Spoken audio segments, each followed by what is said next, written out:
Welcome. to Dark Narratives. I'm Isabella. And I'm Alexandria.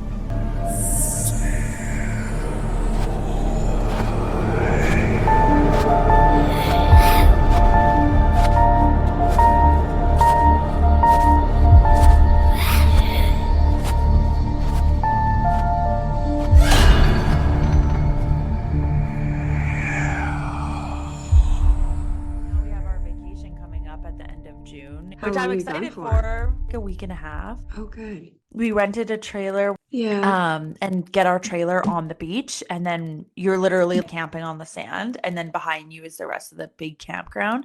So we actually last summer we rented a trailer. For this summer we booked it. Oh, So they nice. have trailer rentals. So we rented one that's directly on the beach. So we'll spend a week and a half out on this, or a week on this beach in this trailer, and then we're gonna take our time going there, me, Dylan, and the kids, and we'll stay at some hotels and go to different beaches on the way out.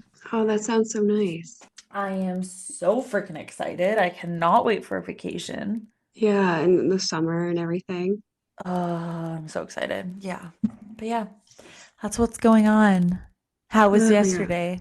Good. Why? What was yesterday? You went to it was good. Why? You went you had to go to that other branch, right? Oh, no, I didn't have to go anymore. Oh, well, good. I've been training to do a run, and so I've been running a lot. I want to do it. What? Yeah, That's I want to do a run in awesome. August. And then somebody at work, they told me to listen to drum and bass while I was running, and it's kind of been the best tip that I've ever gotten. Is it music? Yeah, it's a type of music, so it's really upbeat. So Okay, I love that because I've been really into running for quite a while now. I shouldn't say running. oh I like go on the treadmill and the elliptical, but I go quick on the elliptical and I call it a run. yeah. Because I don't have a treadmill. If I go to the treadmill, I'll go to my parents, but I have the elliptical. So anyways, I've been into that for like quite a while now.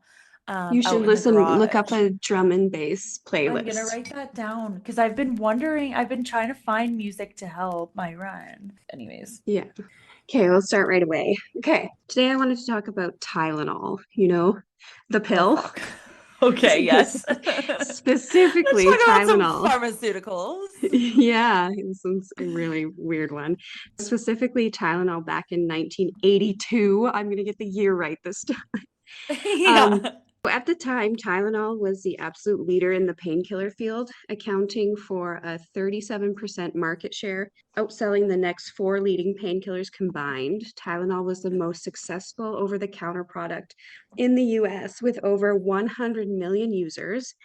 It was responsible for 19% of Johnson & Johnson's corporate profits during the first three quarters of 1982, and Tylenol accounted for 13% of Johnson & Johnson's year-to-year sales growth and 33% of the company's year-to-year profit growth. However, that all came to a horrific end in the fall of 1982. Jesus So, Christ, as it kind of does with drugs. I mean, they've redeemed themselves since this, but this was massive in the 80s. And in the 80s, it was the I mean, time I use before. Tylenol, but yeah. Yeah, I use it. Well, yeah, and I'll get to that because I use it all the time for my kids. It was the time before tamper-proof seals and pills were just sold with a little cotton ball tucked under the lid. Oh, There was no fuck. child-proofing, and as you opened it, there was no silver foil or anything like that. Uh, Yeah. that really And freaks me out. yeah, there's just a little, like it's just a little twisty bottle with that cotton in it. In the Chicago area in the fall of 1982, people started dropping dead after taking extra strength Tylenol. And so I'll kind of go one by one, but the first report was on September 29th. 12-year-old Mary Kellerman from Elk Grove Village, Illinois. She wakes up feeling sick. Her parents let her stay home from school. And as you would, or at least I would, give my kid some Tylenol, right? Or some Advil. Yeah. Anything. Yeah, anything to help them feel better. Hmm. You Be wouldn't able even to think get some twice about rest it. without, yeah. Yeah, some comfort, something. And so her parents give her some Tylenol. She goes into the bathroom to take it, and moments later, she collapses on the floor. Just like that. Yeah, so super quick. Her parents rush her to the hospital. She wakes up feeling sick in the hospital, and at 9:56 a.m. the next morning, 12-year-old Mary is pronounced dead. Dude, what the fuck? They don't know why. Just like So that. after taking the Tylenol, they weren't sure. They weren't piecing it together that it was the Tylenol just yet. Right. Then, less than 10 miles away in Arlington Heights, Illinois, Adam Janus, a 27-year-old postal worker, he doesn't feel good that day. He takes a sick day from work, and on his way home from picking up the kids, so he has kids too from school, he stops in at a pharmacy called The Jewel, and he grabs some Tylenol, gets home, tells his wife, I'm going to take some Tylenol and lay down. A couple minutes later, he comes staggering into the kitchen. They rush him to the hospital, and unfortunately, he dies at 3:15 p.m. that day in the nearby What? hospital. The next person was Adam's family. So Adam's family was in shock, and they gathered that afternoon. And Adam's younger brother, Stanley, and his wife, Teresa, also took Tylenol from the same bottle, and both dropped dead on the floor. And then later pronounced dead. Like Well, just like that, just yeah, fast. so quick. They're just dropping. So And over at the first, next, I mean, you wouldn't think that the Tylenol would be the reason. no. Because they were already saying they didn't feel well. That would be so shocking. Yeah, exactly. Yeah, they don't feel well. So they're thinking underlying Yeah. causes. Over Right. the next few days, 3 more people in the Chicago suburbs would die after taking Tylenol. 3:40 p.m. on another day. Just kind of giving you a timeline of how like quickly this is Yeah. happening. I'm not sure the Mhm. exact day, but somewhere around the end of September and beginning of October. Mary Lynn Reiner, who is 27 at home in Winfield, she had just given birth to her fourth child. So she's home recuperating. And needs She, fucking Tylenol. yeah, she's not feeling good. Takes some Tylenol that she'd been given from the hospital after giving birth. And then 9:30 the next morning, she's pronounced dead. Oh my Then right after giving birth to a baby, then in a Oh my store God. in Lombard, Illinois at 6:30 p.m., Mary McFarland, a 31-year-old resident of Elmhurst, tells her coworkers she has a headache, and she goes in the back room, takes a couple of Tylenol, and within minutes she hits the floor. So it's at 8:15 p.m. Mary McFarland is pronounced dead. What the hell? So that's 6 already. So now the seventh victim is 35-year-old Paula Prince. At 5 p.m., police discovered the body of Paula Prince in her Old Town apartment. She's a flight attendant, and the night before, there's video surveillance of her going into a Walgreens because she had a headache and she bought some Tylenol, and she's not heard from for a couple of days. So the cops are sent there, a welfare check, and the bottle of Tylenol is sitting open on her vanity, and steps away, she's just collapsed on the ground. So What the that's seven hell? people And now. all different locations too. Well, yeah, but like Like got Chicago the area. Tylenol from different locations. But like Yeah. yeah. hmm Mm. And so the first indication that Tylenol played a role in the deaths came when nurse Helen Jensen, a public health nurse for Arlington Heights, visited the Janus home and noticed that six capsules were missing from the same Tylenol bottle, saying, quote, I found a bottle of Tylenol and there were six capsules missing and 3 people were dead. In my mind, it had to be something to do with the Tylenol. And of course, there was no protection seals on any of this over-the-counter drugs. Well, in that one family that Yeah, each this took is so Tylenol from the same bottle and all died. so this is where she is. She was at the home. She says, I went back to the hospital and took the bottle with her. And she said, this is the cause. And of course, nobody believed me. And I stamped my feet. They said, oh no, it couldn't be. It couldn't be. Like they had not pieced these things together yet. But I think once the brother and sister-in-law of the deceased died in the same home, they realized something was going wrong, end quote. Of course. Yeah. The investigator named P. Shows or Soch. I don't know. I'm gonna fuck this up. That's The okay. investigator named P. Schos. He sees that the Tylenol bottle, or sorry, how would you pronounce that? I don't know, Schos. but anybody out there, you can correct us. Yeah. He sees that the Tylenol bottles all have the same control numbers on them. So meaning they're coming from the same plant. Right. Like you said, they're all at different stores though. All He got the lets same kind of shipment date. Yes, So he lets the medical examiner know that they were all manufactured at the same time. And then the deputy medical examiner named Donahue tells him to smell the bottles, and he smells inside of them, and he smells this sign of cyanide, which apparently smells like almond. Did you Oh, okay. I didn't apparently know that's that. like pretty well known, and I didn't know that. I didn't fucking know that. So, Yeah, so I guess whoops. cyanide smells like all pneumonia. Okay. Cyanide has a strong smell of almonds, and the medical examiner said how lucky he was because apparently only 50% of the population can actually smell the almond and cyanide. So probably wouldn't be us. Well, I was just thinking to myself, I'm like, maybe I should go smell my almond bag because I don't really know what almonds smell like. I've never Well, thought no, we about can it. smell almonds. We know how we can smell almonds, just like 50% of the population can't smell cyanide, can't smell the almond smell in cyanide. Isn't that interesting? Oh, like the distinct. Okay. Like, Yeah, like I never paid attention to my we're almond like, bag I before. don't know what almonds smell like. I know what Anybody out there peanuts can smell describe like. what almonds smell like? Yeah, creamy, I literally nutty was thinking about smell. my almonds in the pantry. I'm like, I kind of want to go smell, I was smell my thinking you'd almonds. no, it's the cyanide. Anyway. That's funny. I don't have cyanide in my house. Okay. Well, you don't know that because it smells like almonds. Fuck. You don't even know if you can smell that because only Yeah. 50% of the population can. So it turns out that the Tylenol pills were laced with potassium cyanide and a level toxic enough to provide thousands of fatal deaths. So each one of these pills had thousands. That's why they were hitting the ground immediately.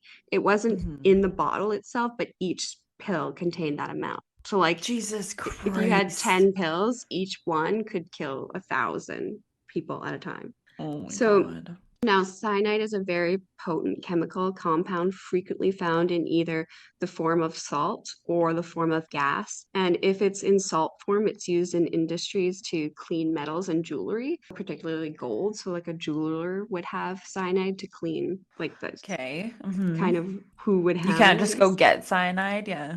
Which good. Well, yeah, well, if it's a form of gas, it's used for pest fumigations. Yeah, I don't know. Okay. Remember that one guy that bought a bunch of stuff off of eBay? You could probably buy it off eBay. Honestly, you could probably buy anything off eBay. Yeah, Or like exactly. also we forget there's the dark web, the deep dark web. That's full of terrible secrets and terrible things. So I bet you can But get freaking anything on there.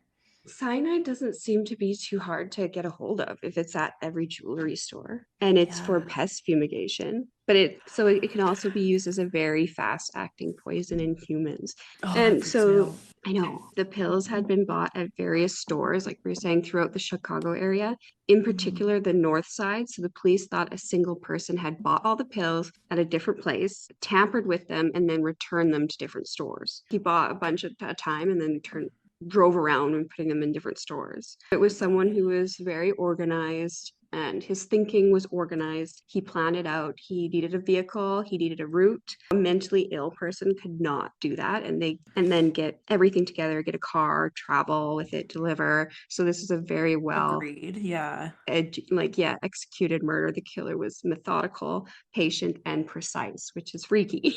Very patient. Could you imagine doing something like that and being like, "Okay, I'm just gonna sit back and watch now"? And he would have to, or she would have to have gloves and just be careful it didn't get on themselves. I'm just thinking about Breaking Bad in the beginning when they were like, trying to figure out what to do and the body was coming aciding or like fuck, coming apart in the tub and then the tub falls through this floor and then they Decomposing, have yeah. that body decomposing, yes, because they poured acid or whatever and it was just a fucking mess. This person was like, Gross. I have you watched Breaking Bad? No. You gotta watch Breaking Bad. They put the body in the tub and they put a bunch of acid and stuff, but then they don't know what to do. So then the body and the tub is starting to decompose, like eat away, and then it falls through the floor. And oh my God, it's a fucking mess. Oh my God. How do you You even guys should hide watch. that? You guys should That's watch Breaking Bad. It's actually great. that's disgusting. I'm gonna just I Google that know. one scene. You should. Well, okay, so it wasn't until Tuesday, October 5th, Johnson and Johnson recalled all Tylenol products nationwide. So the whole week goes by, basically, because Jesus it took them that Christ. long to kind of put the pieces together. And just so you're picturing the correct type of pill. They're the capsules that you get. So they're not like what we have now, like the gel or solid red pill. They're the ones that Mm. they would open up. Do you know what I mean? Oh shit. That's So they're, scary. Okay. yeah, they're the capsule Yeah. where you could pull them apart and dump them. So that's kind of how it was. So he would pull them apart, fill them with cyanide, and put them back together. It So, makes me think that he's a pharmaceutical rep or something like that. I oh don't really know yeah. how they distributed Tylenol back when it was big. Right now, we you can get Tylenol anywhere. Well, this was And like it's that like, they heard then too. but then did pharmaceutical reps advertise Tylenol anymore? Or did they in the past? And then this guy's a rep and he's bringing in all these, or does he work at the plant for Tylenol distribution? That's what's making me think that he is, and it's really freaky. Yeah, they kind of thought that too, but I'll get there because they kind of were thinking it was somebody who was mad at Johnson and Johnson, a former employee, and they wanted to fuck with their Yeah, sales. see? Okay. That was kind of their thoughts too. Let's just And fuck with so their sales. Okay, let's by murder murdering people. thousands, because it only seven, well, I shouldn't say only, but seven people died, but it could have been way more. Holy, what a way to get back at a company. There's so many other ways rather than just, you know what? Fuck them. They are gonna lose money. Yeah, but they don't know if that, we don't know if that was actually his motive, but that would be Okay, really okay. fucked up. The public was asked to turn into the police any bottles of Tylenol they feared could be tainted so that the FBI could analyze them. And they discovered that there were enough cyanide in the recovered bottles to poison more than 100 people. Johnson & Johnson recalls all Tylenol products, 31 million bottles valued at more than $100 million of Tylenol products were removed from the shelves nationwide, and Chicago police go through the streets with loudspeakers warning residents of the dangers of taking Tylenol. Like Oh, that's scary. it was a big, and I bet you people who are a bit older than us that lived in that area would remember this because it was Of like they were course. going through the streets with speakers. That always scares the shit out of me. Just apocalyptic kind of Yeah, vibes really like freaks had me that out. that alarm or something. Yeah. Ooh, yeah, like the tornado alarms in places that Ugh. fucking scares me. So the only good thing about this was Johnson and Johnson were on board with this. They when they found out their pills were causing deaths, they were like, let the people know, we're not keeping this quiet. You know how some big corporations would Of try to course, sweep stuff yeah. under the rug? Yeah. It's not our They had fault. yeah, they weren't keeping quiet. They didn't try to sweep anything under the rug. They also posted a reward for $100,000 for any information that would lead to the capture of this, Ooh, yeah, the perpetrator. okay. It appeared to the investigators that the motive was anger, but who could the killer be mad at? He's just killing Yes, there's a random lot of people. people, yeah. The first thing detectives considered was a disgruntled employee or a former employee trying to hurt the company. Also, all kinds of people who had access to cyanide, so jewelry store owners, for example. A whole month goes by and they're getting fake leads because, $100,000 going to motivate people to call in and Oh be yeah. dicks, right? Yeah. The whole month goes by, and in October of 82, a man writes a letter to the Tylenol manufacturer Johnson and Johnson, and it read, "For $1 million, I'll stop the killing." The author of Okay, the note, dick. yeah, a ransom note, right? The author of the note also listed a bank account where he wanted the funds to be deposited, which is stupid because they can find out who Well, the that's why account I'm like, belongs yeah, to, right? okay. Yeah, the account belonged to an Illinois travel agency on the north side, right where the murders happened. A second ransom note was received at the White House, and it was addressed to the president at the time, Ronald Reagan. And in that note, the writer urges the president to please use his influence to get Johnson & Johnson to pay the $1 million ransom. And the writer also said if the White House didn't do this, he would bomb the White House with little remote control planes. Yeah, okay, you fucking loser. I can just imagine Oh my some like God. nerd flying little planes into the White He's like, House. Johnson and Johnson is not heeding my warning. No, Kristen is fucking crazy.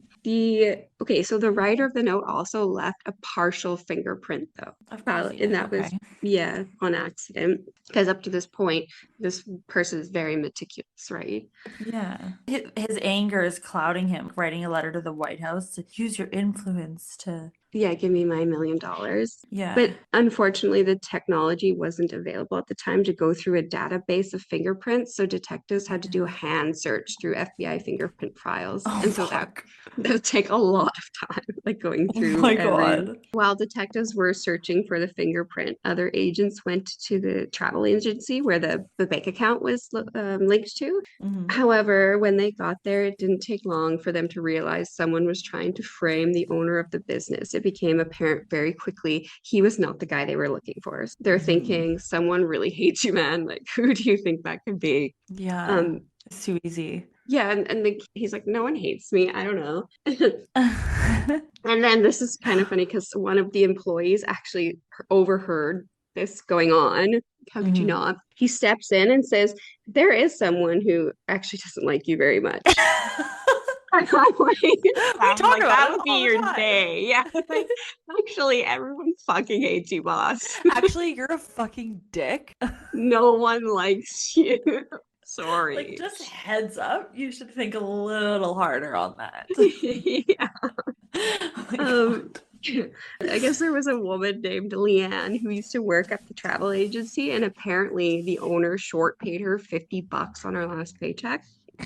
And he's aggravated her husband. He was crazy mad about it, obsessive mad about it. Before they moved 5 months earlier, he made it very clear he was really angry and he wouldn't let it go and he was going to get his revenge, apparently. What the This fuck? leads us to Robert Richardson. That was a husband's name. So that evening, it was on like all over the news that the FBI was looking for Robert Richardson. This was our perpetrator. This is our guy. Does anybody know this guy? And lo and behold, a detective in Kansas saw the picture of this Robert Rogerson on the TV, the suspect, and called the Mhm. Tylenol task force.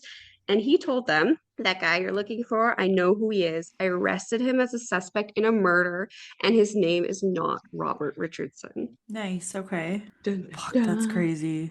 And that's where we're ending for today. No, Yeah, his goodbye. name, yeah, this has been a 20-minute episode. With a His massive cliffhanger. Yeah, we just didn't have the time. His name was actually James Lewis. This guy, James, he has quite a colorful background. He was charged in 1978 in Kansas City for murder after police found the remains of one of his former clients in his attic, like just cut up Ay, completely. ay, ay, ay. Yeah, Okay.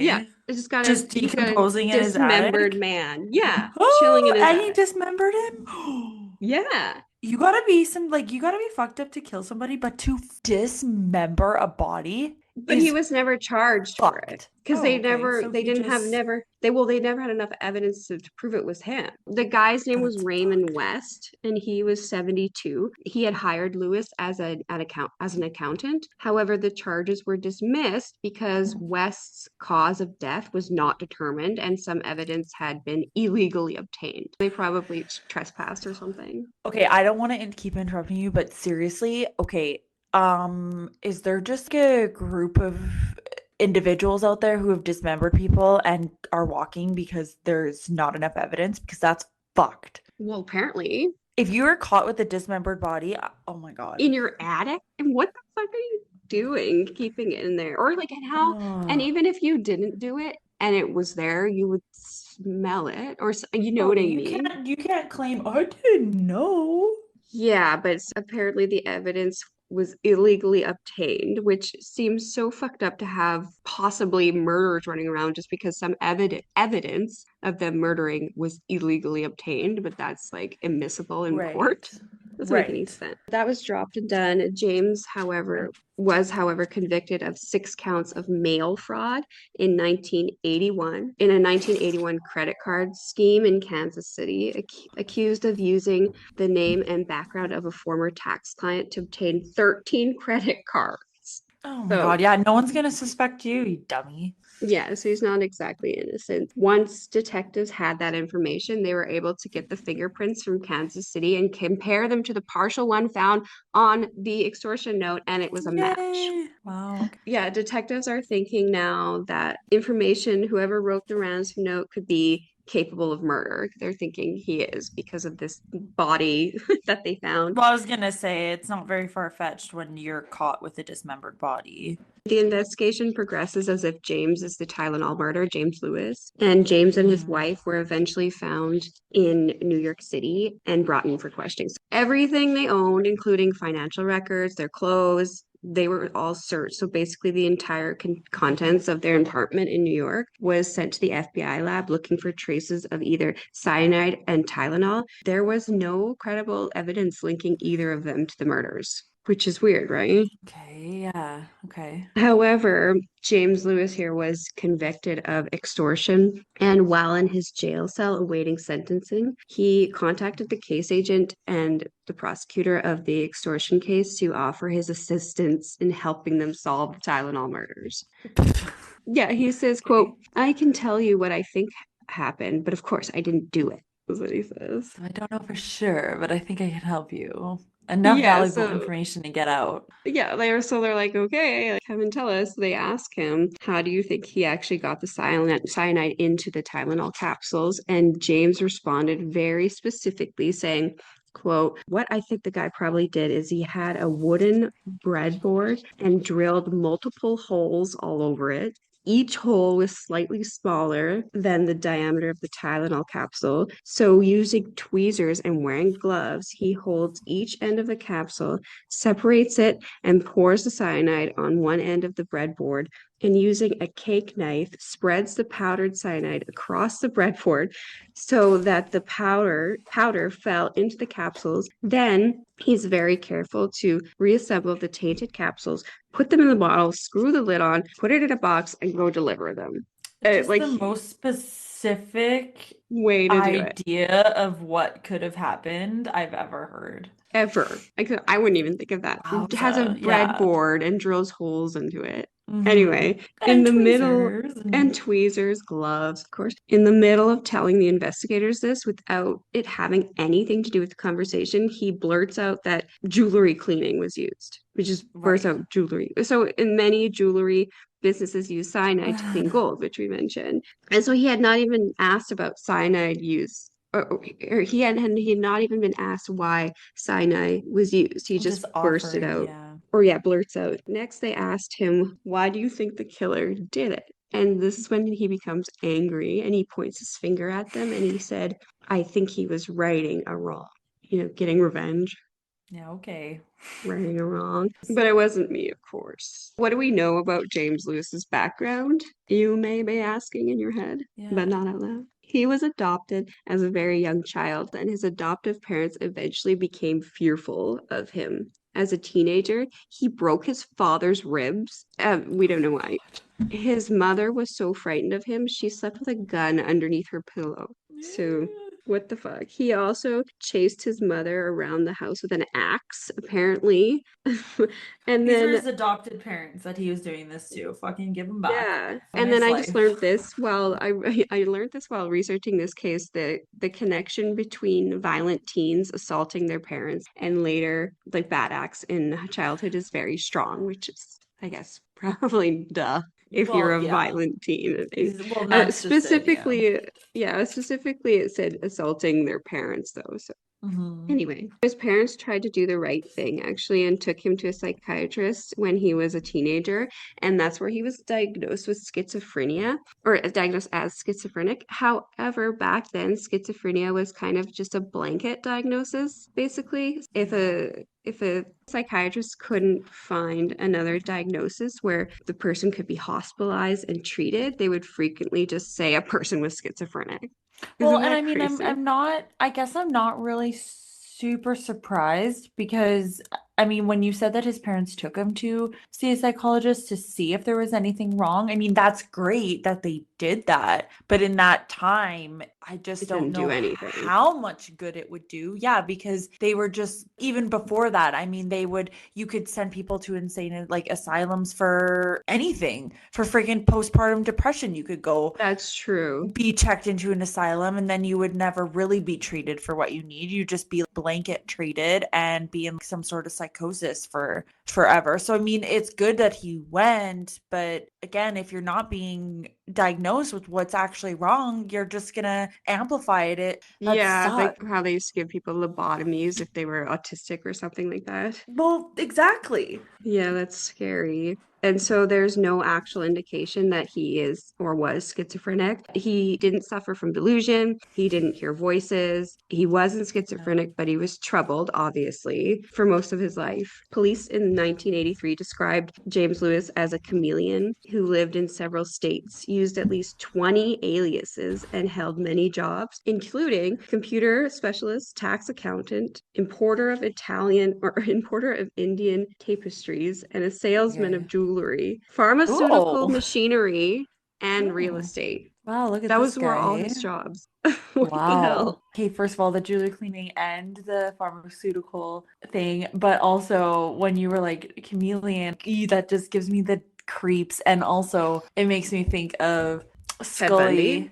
And no, Oh, it makes me think of Scully and from the X-Files, the yeah. chameleon episode. That's so Oh, creepy. Ugh, yeah. just gives me the shivers. You gotta watch it. Then later on, so in 1992, he did an interview with the Associated Press explaining that the account he'd given authorities that I just told you about was Mhm. simply his way of explaining the killer's actions. He said, quote, I was doing like I would have done for a corporate client, making a list of possible scenarios, he said. He called the killer a heinous, cold-blooded killer and a cruel monster. James later did admit to sending those letters demanding the money because, well, his fingerprint was on them. But he Mhm. said he never intended to collect it. He said he wanted to embarrass his wife's former employee or former employer by having the money sent to the employer's bank account. He admits to sending the letters, but not actually committing the crime of tapering with the Tylenol. That's kind of weird, right? He sees this Well, huge. I don't know. I feel like at the same time, maybe he is I don't know if he is or not at this point, but also it sounds like he's the kind of guy, just from the small amount of information you've given me. I'm bouncing off of that and just thinking he kind of seems maybe the type of guy that could take 50 bucks and amplify it into this massive issue and do Right? something kind of weird, but not actually have intentions to take it a step further. You know But what I like, mean? But why also would his you? account of what because he has the background of those jobs, he could be like, well, that's what I think this guy did if he was gonna do it in his house. But he's so smart. I It's don't know. you would think that he would have the wherewithal to assume that if he got caught by sending these letters, he's going to look really fucking Yes. suspicious. Like Agreed. you'd think Yes. he would know that. I So, don't know. It's anyways, really weird. he's always denying any role in the Tylenol deaths, but remained a suspect. And in 2010, gave DNA samples to the FBI. He even created a website in which he said he was framed, even providing an alibi, saying that him and his wife were living in New York at the time of the poisonings. And in the end, no one's been charged in the deaths of the 7 people who took the over-counter painkillers laced with cyanide. Is he still around? I'll let you know. But no one's ever been charged. And James Lewis served more than 12 years in prison for sending an extortion note to the manufacturers Johnson & Johnson demanding the 100 millions to stop killing. He was released in 1995. Him and his wife moved to Massachusetts. And in the aftermath of all this, going back in time now in 1982, Mhm. within 5 weeks of the incident, Tylenol started placing some sort of tamper-proof product on the market. And in 1983, Corboy and Demetrio filed lawsuits against Johnson & Johnson on behalf of the families of the 3 victims. That year, the Tylenol bill was passed, making it a federal offense to tamper with products, which, I mean, why is it not before? Why wasn't it there before? Right. In 89, the FDA established tamper-proof guidelines. In 1991, on the eve of the trial of the Corboy and Demetrio, and attorney Leonardo Ring, who represented the other victims' family, negotiated a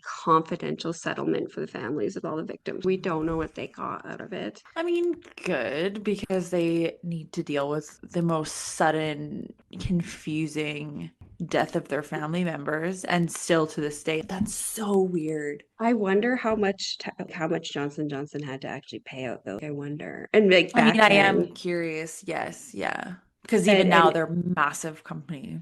it more, I don't Hmm. even know, it didn't really hurt them. It more just pass these bills, and now we have tamper-proof bottles and Which is everything. great. Yeah. Yeah. An update on James here. In 2004, he is a disgusting man, like we were saying. He was charged with rape, kidnapping, and Oh other my. offenses for an He's like alleged a jack attack. of all trades when it comes to a horrible crime. He ranges from dismembered bodies to a jack of all trades and jobs to rape Poisoning and pills, kidnapping and possibly, poisoning. Like what? but never accused of it. It's another one that he didn't. He was charged, but his charges were later dropped. He was jailed Mm. for 3 years while awaiting trial, but prosecutors dismissed the charges on the day of his trial was scheduled to because the victim refused. She refused to testify. Well, of course she refused to testify. It's just another thing he got away with, like allegedly did, and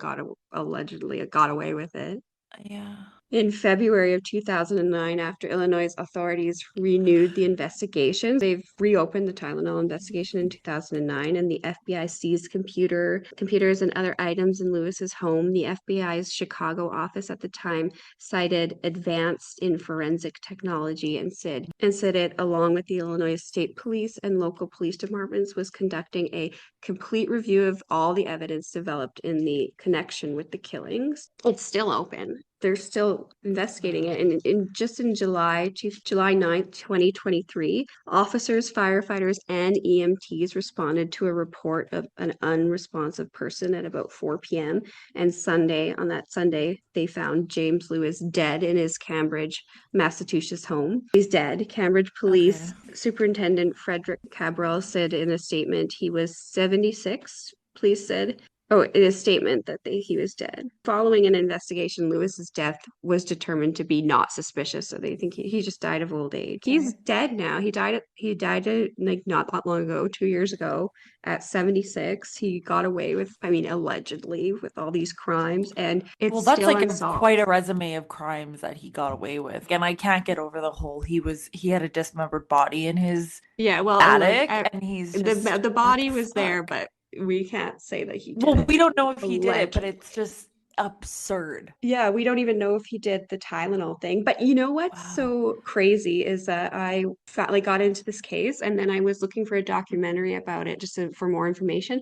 And there's a new one coming out on Netflix. On Netflix, it'll be out. Ooh. It'll be out. It comes out 3 days before we put this episode out. It Oh, comes out that's on the what you 20th. were saying. Okay, I'm gonna have to Yeah, put that on my reminder. I always use the reminder thing on Netflix. I have to watch that. yeah, because it's going to be interesting to see videos and pictures and yeah, Oh, I'm excited. Me and yeah, me Dylan are too. gonna have to watch that. I don't know. I don't know if Lewis did or not. He's clearly not a good guy. I know, I wouldn't say he's a good, like, yeah, he's not a good guy, but I'm just not sure. No, me I neither. mean, the letters is weird. Why would you send letters like that? Well, after it happened, so he could have just been wanting to. I don't, see, now I'm gonna go Yeah. down a rabbit hole in my head. Well, because I could have given you way more information because if you do go down a rabbit hole, there's connections to the Unabomber at the time. Oh fuck. Yeah, that would take a long time to put an episode together of going down Yeah. every single avenue because I mean, even now you see it come up. Wait, there's not evidence of the Unabomber. But there's speculation, and people have gone in Yes, yeah. thinking like the Unabomber might Mhm. be behind all the Tylenol Yeah. killings too. So Yeah. it's like crazy I'm shit. excited Anyway, to watch it. Okay. that Well, is all I do have for this week. remember, it's a dark world out there. See you, See you creatures, creatures next next week. week.